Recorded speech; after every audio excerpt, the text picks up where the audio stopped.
how to purchase your first home. Where do you start? Who do you need? What do you need? Who do you call? All these questions and many more questions that you probably have will be answered on this video. So let's go right ahead and dive in. My name is Dany Lopez. I am with eXp Realty, your local Houston realtor. So please like and follow if you found this video informative. We're going to be discussing different steps, and one of the main steps that I don't hear enough, which I consider to be step 0. Step 0, it doesn't involve no one but yourself. Knowing what you want, knowing what you need, setting that mindset, speaking with anyone that's going to be involved in this transaction is very important. This way, we always could return back and see what is it, are we accomplishing your actual needs? What you set, if it's only with you or if it's with your spouse or anyone involved, it's very important that you have this written down so we don't forget what's the main goal. Also, when you speak with the realtor, which is step 1, you could relate this information. Step 1, very important step. It's finding your realtor or finding your lender. Which one comes first? Many people say lender, other people say real estate. And if you ask me, they both go hand to hand. These two providers are going to be your two strongest pillars, your assistance, your guidance. Understand that when you interview a realtor, make sure you ask the right questions. Make sure that you feel comfortable. Make sure that they have enough experience, that they know the area that you are looking for. Expressing all your concerns or any answered questions are very, very important. Make sure that you have some type of chemistry with your realtor and also with your lender. Make sure that when you talk to your lender, there's a full transparency of all that needs to accomplish, that everything that needs to happen during the transaction. Express to him if you have any concerns.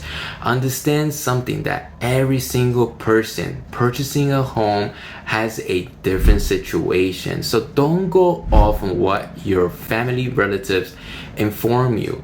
Whether it was your brother that purchased a house a month ago, or your parents, or your best friend, everybody is in a different situation. So not everything that happened with them might be applicable to your situation. Also, make sure that you understand the do and don'ts when you are purchasing a house. This will save you tons of headaches. Okay, so don't go buy new cars, don't increase your credit, don't do anything that might hurt you back. For more details, sit down with your realtor and sit down with your lender. Make sure that they tell you in details what you cannot do and what you could do. Okay, so this is very important. Setting the stage for a smooth transaction is very important. Make sure that everybody in this trio group, that is you, the lender, and the realtor, have a clear communication and what needs to happen. If by any situation you need to make a purchase, whether it's a new car or it needs to be an emergency, consult with your lender, consult with your realtor, and let them know before you make it a purchase, how can this affect you and how can you go about it. So let's go ahead and move on to step 2. Step 2, filling out the loan application. The lender should be reaching out, requesting some documents in particular. And what those are documents are 2 years of tax return, your bank statements, your last 4 pay stubs. Don't worry, if you're self-employed, there's going to be additional documents with that. If you're in a special case, special documents are also going to be requested. For example, if you're receiving child support or you're getting divorced or gotten divorced, certain documentation will be requested, but the lender will let you know. Once all these documents has been gathered, you're going to be giving a pre-approval by the lender.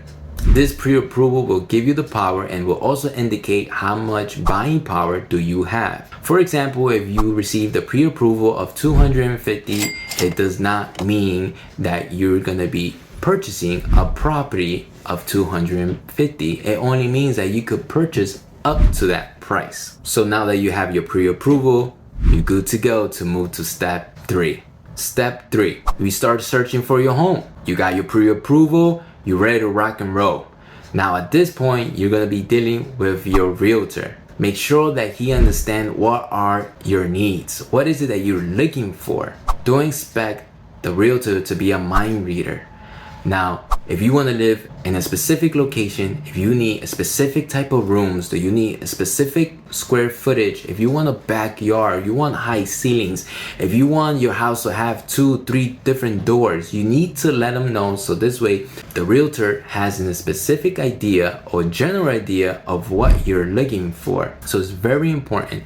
Now the search begins and you start looking. Good luck. Step 4, submitting an offer. So you finally found a home and you're excited and they send you these documents to sign and you go ahead and sign it. What are you signing? Okay, it's very important that you at least have a general idea of what you're signing. Make sure that you understand what is an earnest money, what is the option period, when does the option period end, when is the closing date. Make sure that your name is spelled right. You don't need to master the contract. These contracts get changed every 2 years. So even for us, the realtors, even we need to stay up to date. But it's very important that you have a general idea. At least make sure that you're offering the correct amount. And this all shows right there. I'll be making a video of this pretty soon explaining the contract as well. So remember to stay tuned. Step 5, home inspections. Congrats, your offer got accepted. Now, understand something, that home inspections are optional. This is one of the things that I will always highly recommend to do, even if you're purchasing a new construction home.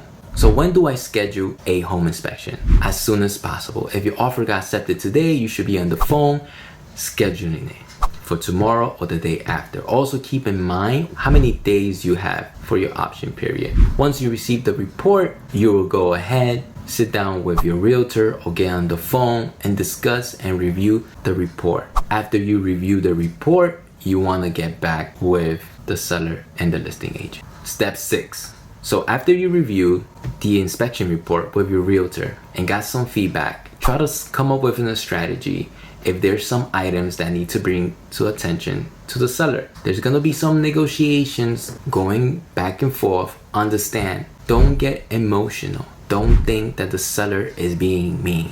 The main goal here is to obtain your home, okay? So I've seen many contracts or many buyers not obtain their home just because they thought that the seller was being mean. So try not to get emotional and just negotiate.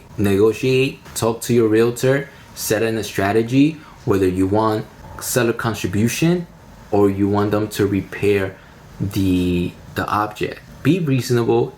Remember, the objective here is to attain your home. What is seller contribution? Seller contribution is when the seller agrees on providing you with an X amount towards the purchase of the house. For example, let's say the roof is damaged and you say that you want $2,000 as seller contribution so that when you move in, you repair it. So if he agrees, there's gonna be a contract written stating what I just finished saying, and then it's gonna show at the end. So it's very important that you keep everything in writing, okay?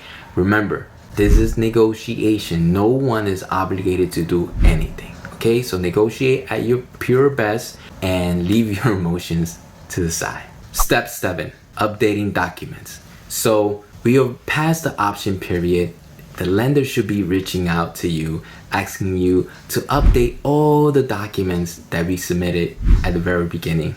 Now, I know that you're gonna be, but you already have my documents. We don't know how much time it has passed since the last time you submitted those documents, okay? So maybe it has been 2 months, 3 months, 4 months. He needs to get all those documents back, just update it. And this is not all of them, just a few of them. After this, the lender is gonna be ordering an appraisal and is also gonna be looking for home insurance. Understand something, that an appraisal is not the same as an inspection. appraiser is gonna come out, is gonna value the house to make sure that the offer that you submitted, for example, 250, it's worth that. It has the same value. In the event that the appraiser says the house is not worth that, then we have to go back to negotiations with the seller pending on what the current value is. If it's higher, then there's no need. If it's lower, your options are either the seller agrees to the sales price that the appraiser said, or one of the other parties pays the difference, or they could go half and half. Remember, after that, you select your insurance. If you have somebody of yours that could get you a better rate than whatever the lender is getting you, you could choose that, okay? All of this is gonna be paperwork that needs to be updated, so it's okay. You should be in good hands, and on to the next step. Okay, so step 8, 9, and 10 go really hand to hand, okay?